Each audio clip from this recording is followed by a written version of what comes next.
देखो जी, थोड़ा सा बचा हुआ है, खत्म करते हैं इसको। 5 बार बोलिए तो सो गए। देखिए आपका जैव विविधता चर्चा जो हो रहा था, विविधता। अब देखिए जैव विविधता हम लोग पढ़ लिए, जैव विविधता का महत्व भी पढ़ लिए न। जैव विविधता का कई भाग में बांटा है, अल्फा बीटा गामा, ये भी पढ़ लिए हम लोग। जैव विविधता का संरक्षण क्यों जरूरी, ये भी पढ़े। अब देखिए संरक्षण का उद्देश्य क्या है, ये पढ़ना है। आखिर इस जैव विविधता को हमको बचाना क्यों जरूरी है, उसके पीछे उद्देश्य क्या है जैव विविधता बचाने का। तो कह रहा इस पारिस्थितिक तंत्र के जैविक अजैविक भागों को आपस में संतुलन बनाए रखना इसका पहला काम है। यानी जो जैविक है और अजैविक है उसके बीच में संतुलन बनाए रखने के लिए जैव विविधता का होना काफी क्या है, जरूरी है, नहीं तो बैलेंस गड़बड़ा जाए। फिर दूसरा पॉइंट में कह रहा है कि जो संकटग्रस्त माने जो अभी विलुप्त होने वाले हैं या एकदम जो दुर्लभ हो गया है, उन जातियों की रक्षा करना भी इसका क्या है, उद्देश्य है। जैव विविधता का संरक्षण करना, सभी जातियों के पूर्ण जीन पूल है, जीन पूल का संरक्षण करना है। जीवधारियों का मानव के हित में संतुलित रूप में उसका उपयोग किया जाना, और सबसे अंतिम जो पॉइंट है उसका है प्राकृतिक संतुलन बनाए रखना। तो आपसे पूछेगा कि आखिर जैव विविधता के संरक्षण का उद्देश्य क्या है, क्यों जैव विविधता को बचाने की बात हो जा रही है। इसीलिए कि हमारा पर्यावरण क्या है, संतुलित रहे। हर चीज जब बैलेंस में रहेगा तभी हमारा पर्यावरण अच्छे से काम करेगा। अगर हर चीज बैलेंस में नहीं रहेगा तो फिर दिक्कत होते चला जाएगा। सिंपल सी बात है, आगे से देखिए कैसे बैलेंस होना जरूरी है, ये समझिएगा। देखिए जैव विविधता को संरक्षित करने का अगर पहला कारण हम जाने, अगर कारण पूछेगा पहला कारण, तो ये पहला कारण इसलिए कि इस जैव विविधता में बहुत सारे ऐसे पेड़ पौधे हैं जो हमारे लिए बहुत ही ज्यादा उपयोगी है। जैसे अगर हम बात करें तो 30,000 से अधिक जो पौधे हैं वो उससे क्या बनता है, दवाई बनता है। मतलब ये दवाई जितने भी हम खाते हैं ये सब पेड़ पौधों से ही बनता है। अगर वे पेड़ पौधे इस जैव विविधता से, इस जैव मंडल से, पृथ्वी से गायब हो जाएगा तो दवाई क्या बन पाएगा, नहीं। तो सबसे पहला कारण है कि हमारे लिए जैव विविधता बहुत ही ज्यादा उपयोगी है, इसीलिए इसका संरक्षण करना क्या है, जरूरी है। आखिर हम जैव विविधता जो बचा रहे हैं, संरक्षण जो कर रहे हैं, उसके पीछे क्या वजह है, क्यों बचा रहे हैं, क्या कारण है। तो कारण ये है कि भैया हमारे लिए बहुत क्या है, उपयोगी है। मॉर्फिन, टैक्सोल एक दवाई है, आप खास करके जब आपको होता है क्या चीज, टाइफाइड वगैरह होता है तो आपको पड़ता है, कैंसर नहीं है। टैक्सोल वो आता है, टैक्सोल भी बनता है, तो कुछ ही होता है, बस वो भी टैक्सोले है ना। एगो टैक्सोल तुम्हारा ट्रैक्सोल होता है, सर ट्रैक्सोल बुखार में और पड़ता है तुम्हारा किसमें, टाइफाइड उफाइड होगा तो नस में देगा, 1 ग्राम का ऐसे कुछ रहता है। बहुत सारे दवाई है जो बनता है किससे, है ना। इसके अलावा फल सब्जी और बहुत सारा पदार्थ हमको किससे मिलता है, पेड़ पौधों से मिलता है। तो हमारे लिए उपयोगी है कि नहीं, इसीलिए पेड़ पौधे को बचाना बहुत क्या है, जरूरी है। जीवों को बचाना बहुत जरूरी है, सिर्फ पेड़ पौधे नहीं बल्कि जीवों को भी बचाना बहुत जरूरी है। देखिए दूसरा वजह है क्यों हम बचाएं आखिर जैव विविधता को। ठीक है, हमको देख के लगता होगा कि मधुमक्खी किसी काम का नहीं है, लेकिन हम मधुमक्खी पर भी वीडियो बनाकर बताएं आपको कि अगर इस दुनिया से मधुमक्खी सिर्फ गायब हो जाए तो आने वाले 4 साल के बाद पूरी पृथ्वी क्या हो जाएगी, समाप्त हो जाएगी। पूरी पृथ्वी, कोई जीव बचने वाला इस धरती पर नहीं है, क्योंकि जो परागण की क्रिया होती है, आप देखिएगा उस वीडियो को, मधुमक्खी के बारे में विशेष रूप से हमने बताया है। परागण की क्रिया अगर 100 फूलों पर होती है एक दिन में, तो 70 फूलों पर परागण का काम या पेड़ पौधों का काम कौन करता है, मधुमक्खी। मधुमक्खी परागण करने में सबसे ज्यादा अहम रोल निभाता है। और आप हम सबको पता है कि अगर परागण क्रिया नहीं होगा तो फिर नए फूल, नए पौधे का जन्म, नए बीज का जन्म नहीं होगा। बस समझे। तो इसीलिए मधुमक्खियों का इस पर्यावरण में बहुत बड़ा क्या है, रोल है। तो मधुमक्खी का रहना बहुत जरूरी है। ऐसा नहीं कि मधुमक्खी को खत्म हो जाना है, तो हर प्रकार के जीवों को रहना हमारे लिए काफी जरूरी है।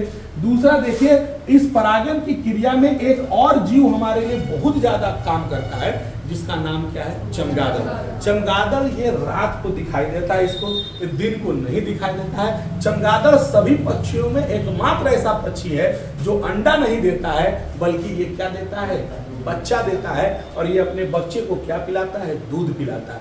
स्तनधारी पक्षियों में एकमात्र पक्षी कौन है, चमगादड़। बाकी कोई पक्षी, कबूतर ले लो, मैना ले लो, कोयल ले लो, इन कोई पक्षी है सबको अंडज कहते हैं। अंडा से जन्म लेने वाला जो होता है उसको अंडज कहते हैं। लेकिन ये अंडा जन्म नहीं देता है, ये जो आपका है ये आपका डायरेक्ट बच्चे को जन्म देता है और ये भी परागण की क्रिया में बहुत बड़ा रोल निभाता है। और पेड़ पर ही उल्टा लटका रहता है, देखिएगा उलट के उतर रहेगा इससे करके। कहीं कहीं जहाँ पर तुम्हारा चौखट तौखट रहेगा ना, जगह रहेगा वो घुस घुस के बैठा रहेगा, है ना, ठंडा उंडा कुछ ज्यादा दिखाई देगा तुमको। तो कहीं ना कहीं इन चमगादड़ों की बहुत बड़ी भूमिका है। तो क्या जैव विविधता बचाना है कि नहीं बचाना है? नहीं बचाइएगा, आप सोचिएगा चमगादड़ का क्या काम है। अरे भैया हर जीव का काम है, अगर वो नहीं रहेगा तो ये दुनिया चलने वाला नहीं है। तीसरा बात कह रहा है कि क्यों हम बचाएं, उसका रीजन क्या है। तो भैया हम आदमी है ना, जानवर थोड़ी है कि जानवर जैसा काम करें। हम आदमी है और हमारी नैतिक जिम्मेवारी बनती है कि हम अपने आस पड़ोस अगल बगल जो पौधे हैं, जीव हैं, उसकी हम क्या करें, सुरक्षा करें, उसको हम बचाएं। और एक बात आपसे बताते, जैव विविधता से बातें चल रही है, इस दुनिया से सिर्फ एक प्राणी को खत्म कर दिया जाए, उसका नाम क्या है, सांप। बस दुनिया पृथ्वी खत्म हो जाए, समाप्त हो जाए। सारे को लगता है अरे सांप का क्या काम है, सांप का क्या काम है, सांप बेकार में है। भाई सांप का होना बहुत जरूरी है। सांप अगर नहीं रहेंगे ना तो आप जानिए कि चूहों की संख्या इतने ज्यादा बढ़ जाएगी कि आपके घर में एगो अनाज का दाना तक नहीं रह जाएगा, बर्बाद कर देगा, खेत तेत सब उजाड़ कर रख देगा वो। इसीलिए सांप का होना इस पृथ्वी पर, सांप पर ही पृथ्वी टिका है। एक कहावत सुने हो ना, एक पियक्कड़ था ने, तो वो जा रहा था कहीं, रास्ते में कोई आदमी मिल गया उससे, तो बोला कि बताओ कि तुम मैंने ज़्यादा जानते हो, कुछ बहस वहस छिड़ गया। बोला हाँ हम ज़्यादा जानते हैं। तो ज्ञानी आदमी था और पियक्कड़ में समझो बहस हो गया। तो पियक्कड़ बोला कि बताओ धरती बड़ा कि शेषनाग बड़ा। तो कौन सुने नहीं सुने, धरती बड़ा कि शेषनाग बड़ा। बोला पागल, धरती इतना बड़ा, शेषनाग जीवी हो। बोला कि नहीं धरती बड़ा। चल के यह जानता है तुम, जब धरती बड़ा है तो शेषनाग पर क्यों पड़ा है? और थमले के है शेषनाग। और कहावत गांव देहात में ये है कि शेषनाग जब करवट मारते हैं तो भूकंप आता है, ये कहावतें है। तो बोला कि अच्छा शेषनाग बड़ा है वो। बोला शेषनाग बड़ा है। बोला शेषनाग बड़ा तो शंकर के गले में क्यों पड़ा? तो बोला नहीं वो शंकर बड़ा है। तो बोला शंकर बड़ा है तो कैलाश पर्वत पर क्यों पड़ा है? तो बोला कि नहीं कैलाश पर्वत बड़ा है। तो बोला कैलाश पर्वत जब बड़ा है तो हनुमान के हाथों में क्यों पड़ा है? तो बोला कि नहीं हनुमान बड़ा है। बोला हनुमान जब बड़ा है तो राम के चरणों पर क्यों पड़ा है? बोला कि नहीं राम भगवान बड़े हैं। बोल राम बड़े हैं तो सीता के वियोग में क्यों पड़े हैं? अब उस पर सवाल पे सवाल करते जा रहा। अंत में बोला क्या कि भैया सुनो, ना धरती बड़ा, ना सांप बड़ा, ना राम बड़ा, ना हनुमान बड़ा, जो पी के पड़ा वही सबसे और पियक्कड़ को देखोगे जब पी लेगा केकरो लड़ जाएगा। आई नहीं रे, नहीं पूरा फरियाल तैयार रहेगा। और जेगरा तेरा पकड़ ले तो सांप रहो, जैसे पियक्कड़ और बुतरू एक हो जाता है, वो कुछ पकड़ लेगा कोई लड़ जाएगा। वो वीडियो देख रहे थे, पी लिया है और साड़ा से लड़ रहा है, आओ आओ ऐसे कर रहा है। वीडियो बहुत सारा वायरल होता है, देखते हैं। तो ये तो इस पृथ्वी पर सभी, इतने ही नहीं, एक चाइना की कहानी सुनिए, आप लोगों को सुनाए होंगे कभी। चीन की सरकार ने कहा क्या कि भैया इस जो हम बात करते हैं चीन की सरकार की, कि चीन की सरकार ने कहा कि हमारे यहाँ जितने गौरैया हैं, गौरैया समझ रहे हैं, हमारे घर में रहते हैं, ये जो गौरैया हैं ये किस काम के हैं? ये किसी काम के नहीं है। इसको क्या किया जाए, बहुत अनाज खा जाता है हमारा, इसलिए इसको मार दिया जाए। चीन ने आदेश निकाला गौरैयों को मारने का और तिलचट्टों को मारने का। और उस 1-2 साल तक ये अभियान चलता रहा।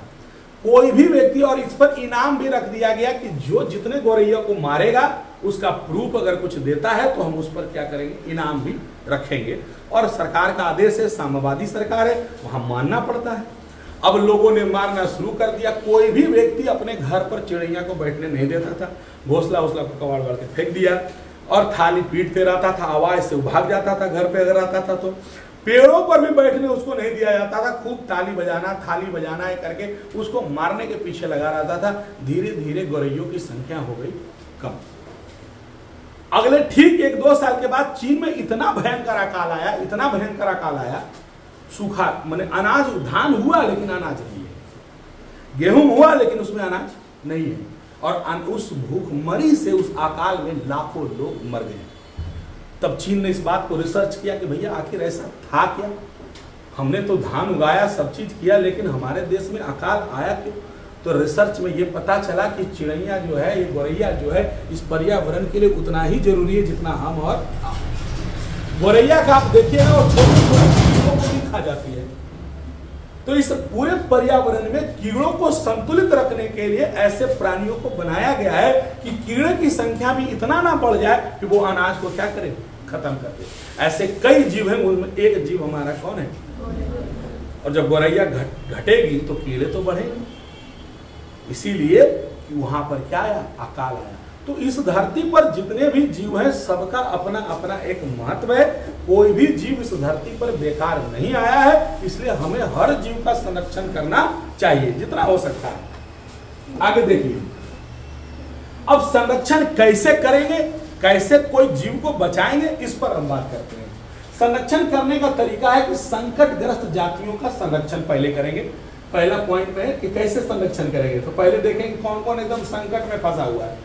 वैसे पौधे जंतुओं की सूची, जिसकी सूची कहाँ है, रेड डाटा बुक में। अब ये रेड डाटा बुक क्या है, रेड डाटा बुक एक ऐसी किताब है जिसमें दुर्लभ या गायब, विलुप्त या विलुप्त होने वाले पौधों की पूरी सूची क्या कर दी गई है। जैसे कहेगा बायोलॉजी क्या है, पूरे जीव विज्ञान की चर्चा है जिसमें है, उसमें बायोलॉजी कहते हैं। और एक ऐसी किताब जिसमें गायब हुए, विलुप्त होने वाले जीव जंतु, कीड़े मकोड़ों की सूची बना दी गई थी। उस किताब का नाम क्या है, रेड डाटा बुक। यानी जो जीव इस धरती से विलुप्त हो रहे हैं, विलुप्त हो गए हैं, विलुप्त होने वाले हैं, उनकी एक सूची बनाई गई है और एक किताब के रूप में प्रकाशित की गई है। उसे हम रेड डाटा बुक के नाम से जानते हैं। अब देखिए, इसके लिए हमारे जीवों को बचाने के लिए बाघ परियोजना शुरू किया गया। हमारे यहाँ धीरे धीरे बाघ इतना घट गया था कि पूरे भारत में मात्र कितना बाघ बचा था, ये हमको 10वीं में भी पढ़ना था। और अब बाघ लगभग कितना हमारे पास हो गया है, 40,000। तो ये कैसे हुआ आगे देखेंगे। तो उसके लिए हमने क्या शुरू किया, बाघ परियोजना। फिर हम लोग गिर अभ्यारण्य है ना, गिर अभ्यारण्य परियोजना। यहाँ पर देखिए मगर प्रजनन भी कहीं कहीं जो था, मगरमच्छ और घड़ियालों की संख्या घट गई, तो उसके प्रजनन को बढ़ावा दिया गया ताकि क्या हो, मगरमच्छों की भी संख्या क्या हो, बढ़े। जलीय जीव भी रहना बहुत क्या है, जरूरी है। हर जीव रहना जरूरी है। आगे देखिए, बाघों की संख्या देखिए कब से कब है, पूरा दिया हुआ है ना, घटा है, कब बढ़ा है। शेर बढ़े, जंगल घटा, खतरा बढ़ा है, इस तरह से आपका है। देखिए ये क्या है भैया, घड़ियाल है, इसको घड़ियाल कहते हैं। कह रहा है कि विशेष प्रजनन कार्यक्रम चलाया गया। बचाने का पहला तरीका है, एक तो हो गया। दूसरा तरीका है कि प्रजनन कार्यक्रम चलाया गया, कि देख रहे हैं कि ये जीव क्या है, कम हो गया, तो उसको लेके आया या वहीं पर उसको संरक्षित कर दिया, मादा और पुरुष दोनों को रहने दिया। और जितना प्रजनन के लिए माहौल होना चाहिए, जो व्यवस्थाएं होनी चाहिए, वो सारा वहां क्रिएट कर दिया। अब वो दोनों मिलकर फिर प्रजनन क्या किया, प्रजनन किया तो बच्चे हुए, ज्यादा संख्या बढ़ गया। ये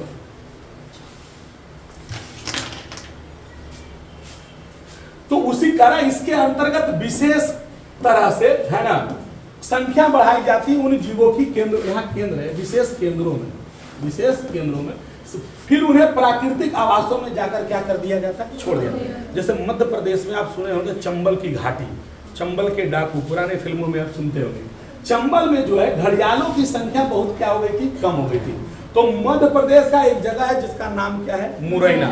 मुरैना घड़ियाल परियोजना केंद्र की स्थापना की गई मध्य प्रदेश में, और घड़ियाल को लाया, मान ले कोई मादा को उठे ले आया कहीं से, और एगो क्या उठा लाया, पुरुष को लाया, दोनों को रहने दिया साथ में, वहां पर कोई डिस्टर्बेंस नहीं, खाना पीना सब समय पर मिल रहा है, सारा चीज मिल रहा है, प्रजनन दोनों ने मिलकर किया, जो बच्चे 2 4 5 वो हुए उसको थोड़ा थोड़ा बड़ा किया और जाके फिर जाकर छोड़ लाया, कहाँ, तालाब में, नदी में, जहाँ जहाँ उसका आवास था, जो पहले जहाँ रहता था जिस नदी तालाब में, वहाँ जाकर क्या किया, छोड़ दिया, और हमेशा 2 गो 4 गो 6 गो 10 गो 20 गो यहाँ रखता था, काहे, बढ़िया से कि आपस में ये लोग प्रजनन करें ताकि इसकी भी संख्या बढ़ते जाए। तो जीवों को बढ़ाने के लिए, जीवों की संख्या को बनाए रखने के लिए सरकार ने प्रजनन कार्यक्रम तक भी चलाया कि भैया अगर उधर प्रजनन नहीं कर पा रहा है, होता क्या है, देखिए आप देखते होंगे वीडियो में फेसबुक पर, अभी गाय बच्चा ही दे रही है, भैंस बच्चा ही दे रही है और शेर लग गया,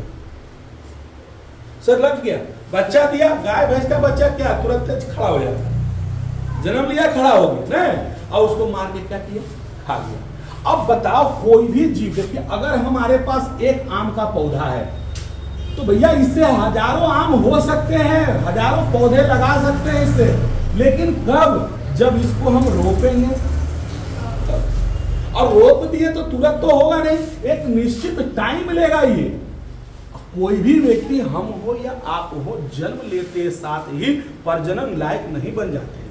एक निश्चित उम्र जब हम क्रॉस करते हैं तो प्रजनन क्षमता हमारे अंदर आती है, तब हम अपने जैसे संतान की उत्पत्ति कर सकते हैं। ऐसा नहीं कि एक छोटा बच्चा और छोटी बच्ची मिलकर क्या बच्चे को जन्म दे सकते हैं, नहीं, उनमें वो क्षमता भी नहीं विकसित हुई है। तो उसी प्रकार पौधों में भी एक बीज को आपने रोप दिया तो तुरंत आम नहीं दे देगा, उसको बड़ा होना होगा। अगर बड़ा होने से पहले ही कोई इसको नष्ट कर दे तो क्या इसकी संख्या बढ़ेगी?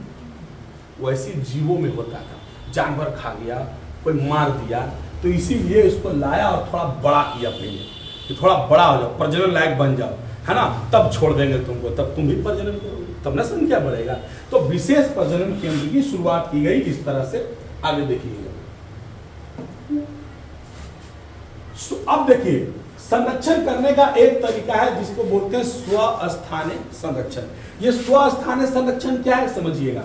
मान लिया जाए एक कोई ये जंगल है, ठीक है, इस जंगल में कोई जीव रहता है, इस जीव को बचाने के लिए हमने यहीं पर इसके लिए उपाय कर, चाहे मान लिया जाए इतना दूर घेर दिया पूरा, कि बाघ इतना दूर अंदर में अपना घेर घाट दिया है और बीच बीच में खाना पीना व्यवस्थाएं सब कुछ देना शुरू कर दी है उसको, है ना, या नदी को घेर दिया, वहां तालाब उलाब को घेर दिया कि गैंडा का संख्या बढ़ाना है, घड़ियाल की संख्या बढ़ाना है, तो वहां पर क्या किया, ऐसा सिस्टम कर दिया कि दूसरा जीव उस पर प्रवेश ना करे। तो अगर किसी के आवास में हम गए, जैसे तुम बीमार पड़े और हम हैं डॉक्टर, तुम्हारे घर गए, घरे में हम सलाइन तलाइन ऑपरेशन सब करके चलाए, तुमको ठीक कर दिए नहीं कर दिए, तो तुम्हारे घर में जाकर अगर हम तुमको ठीक कर दिए तो ऐसे को हम बोलते हैं स्वस्थानिक संरक्षण। बात समझ में आ गई कि किसी के आवास में ही उसको जब हम संरक्षित करने का उपाय ढूंढते हैं, संरक्षित करने का कोशिश करते हैं या संरक्षण करते हैं, तो उस प्रक्रिया को हम स्वस्थानिक संरक्षण कहते हैं। जैसे बाघ को बचाने के लिए पूरे वन क्षेत्र को क्या कर दिया गया, कोई बाहरी आदमी नहीं घुसेगा, ऐसा ऐसा कई जंगल बना दिया गया। घूमना है अगर आपको तो गाड़ी मिलेगा, जाइए घूमिए, एक टहनी तक नहीं तोड़ सकते हैं, ऐसे ऐसे जंगल है जहां बिल्कुल कुछ नहीं कर सकते हैं, जैसे है वैसे रहने दीजिए। कई जंगल तो ऐसे हैं जहां आदमी को घुसने का अलाव नहीं है, कुछ कुछ जगह तो अलाव है, कुछ कुछ जगह कुछ नहीं, आदमी जाएगा ही नहीं। जो उन लोग का प्रकृति ने जैसे छोड़ दिया उसको रहने दो, वो अपने विकास करेगा, ऐसे है। तो इसको स्वस्थानिक संरक्षण कहते हैं। एक दूसरा है बाह्य स्थानीय संरक्षण। बाह्य स्थानीय मतलब जब तुम बीमार पड़े तो तुमको उठा के कहाँ लाया गया, हॉस्पिटल, जब ठीक हो गए तब तुमको छोड़ दिया गया, तो इसको क्या बोलते हैं, बाह्य स्थानीय। तो जो जीव देखिए दुर्लभ है, जिसकी संख्या घट रही है, कम हो रही है, वैसे जीवों को चिड़ियाघर में दूसरे जगह लाकर वहां पर बचाने की क्या की जाती है, कोशिश की जाती है, उसकी संख्या वहां भी बढ़ा दी जाती है, फिर जंगल में कुछ कुछ जाके क्या करेगा, छोड़ देगा। तो जब किसी जीव को बचाने के लिए उसके प्राकृतिक आवास से हटकर अपने जगह पर लाकर उसको अगर संरक्षित करते हैं तो इस प्रकार के संरक्षण के तरीके को हम क्या कहते हैं, बाह्य स्थानीय संरक्षण। अगर उसी के प्राकृतिक आवास में संरक्षण करेंगे तो उसे हम कहते हैं स्वस्थानीय, और अगर उसके प्राकृतिक आवास से हटाकर अपने किसी केंद्र में लाकर उसको बचाते हैं तो उसको हम कहते हैं बाह्य स्थानीय। कोई दिक्कत? आगे देखिए, भारत में सुरक्षित क्षेत्र 1972 में वन सुरक्षा एक्ट बनाया गया है ना। फिर कह रहा है जैव मंडल, ये है जैव मंडल कार्यक्रम जो है 1986 में क्या किया गया, लागू किया गया। तो इसलिए इसे याद रखना। अब देखिए, दो तरीका हो गया बचाने का, तीसरा तरीका बचाने का क्या बनाया गया, राष्ट्रीय उद्यान है ना। जैसे जिम कॉर्बेट नेशनल पार्क है उत्तराखंड में, ये बनाया गया। पूरा जंगले को पूरा घेर घार दिया है। आदमी जाता है, घूमता है गाड़ी से, जैसे वीडियो में देखते होंगे, गाड़ी उड़ी बैठा है, पूरा शीशा उसा पैक में तार उड़ बांधा है, अब अंदर देखिए बाघ आ रहा है, शेर आ रहा है, सब अंदर बैठ के आप देख सकते हैं। ये वाला मतलब एक नेशनल पार्क की तरह।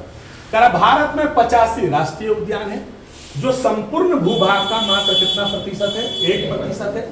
भारत का सर्वप्रथम राष्ट्रीय उद्यान जिसका नाम है हॉली नेशनल पार्क, जो 1936 में बनाया गया था। वर्तमान में हॉली नेशनल पार्क का नाम बदलकर कर दिया गया जिम कॉर्बेट नेशनल पार्क, और ये उत्तराखंड और पौड़ी, उत्तराखंड के पौड़ी एक जगह है और नैनीताल जिले में क्या है, अवस्थित है। और यहाँ पर बाघ को बचाने के लिए पूरी व्यवस्थाएं की गई है। तो राष्ट्रीय उद्यान बनाकर भी सरकार उसको क्या कर रही है, संरक्षित कर रही है। तो भाई घेर दो, यहाँ पर खाना पीना अगर घटता है तो खाना पीना भी देता है, देख रहा है बाघ को नहीं मिल रहा है, कुछ नहीं मिल रहा है तो भेज देगा खाना पीना भी। अरे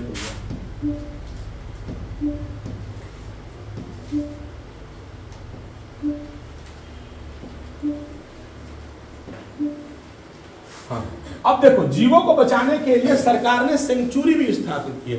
पक्षी विहार जिसको कहते हैं, पक्षियों के लिए व्यवस्थाएं, जो अनुकूल व्यवस्था हो सकती है उसके लिए सेंचुरी, जैसे बहुत जगह है, यहाँ पर भागलपुर में है, अब 10वां में पढ़े होंगे, पक्षी विहार बेगूसराय वाला है नहीं, कांवर झील वो है, आप पढ़े। तो भारत में 448 सेंचुरी है, जो देश के 2% भूभाग पर फैले हुए हैं। और यहाँ पर विभिन्न देशों से पक्षी आते हैं और रहते हैं। यहाँ पर पक्षियों को बचाने के लिए सेंचुरी बनाया गया है, ताकि पक्षियों की संख्या घटे नहीं। जैसे जीवों के लिए वो राष्ट्रीय उद्यान बनाया, तो पक्षियों के लिए क्या बना दिया, सेंचुरी बनाया। अब देखिए, सुरक्षित जैव मंडल, जैव मंडल को 3 भागों में बांटा गया। जो सुरक्षित जैव मंडल है, एक क्षेत्र को कोर क्षेत्र कहते हैं। ये एकदम कोर तो समझ में करते हो, किसी भी क्षेत्र को अगर ऐसे बांटते हो तो भीतरी क्षेत्र को क्या कहते हैं, ये नहीं कहते हो जी, ये क्या है, केमिस्ट्री का पार्ट है तुम्हारा। तो कोर क्षेत्र, यहाँ मनुष्य का क्रियाकलाप बिल्कुल मनाही होता है। अगर ऐसा कोई जंगल जिसको कोर क्षेत्र माना गया है, तो उस जंगल में आपको भी कोई व्यक्ति जा नहीं सकता है।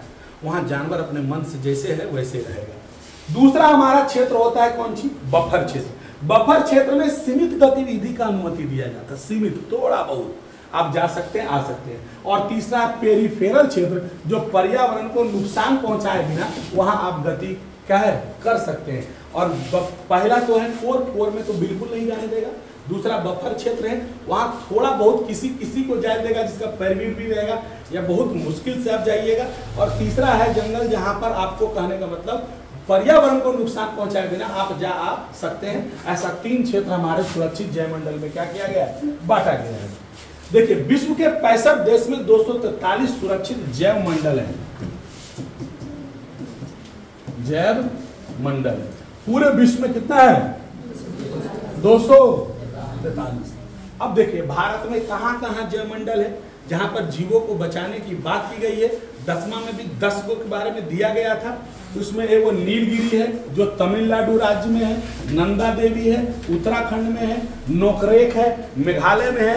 ऐसे करके किताबों में आपके बहुत सारा दिए हुए हैं कि अलग अलग राज्य में अलग अलग जैव मंडल है जहां जीवों को बचाने की कार्यक्रम चलाया जा रहा है। अब आइए, पवित्र उपवन एक टॉपिक है, उसको पढ़ लेंगे बस। ये पवित्र उपवन क्या है, तो देखिए हमारे यहाँ रस्म बहुत ज्यादा है, रीति रिवाज बहुत ज्यादा है।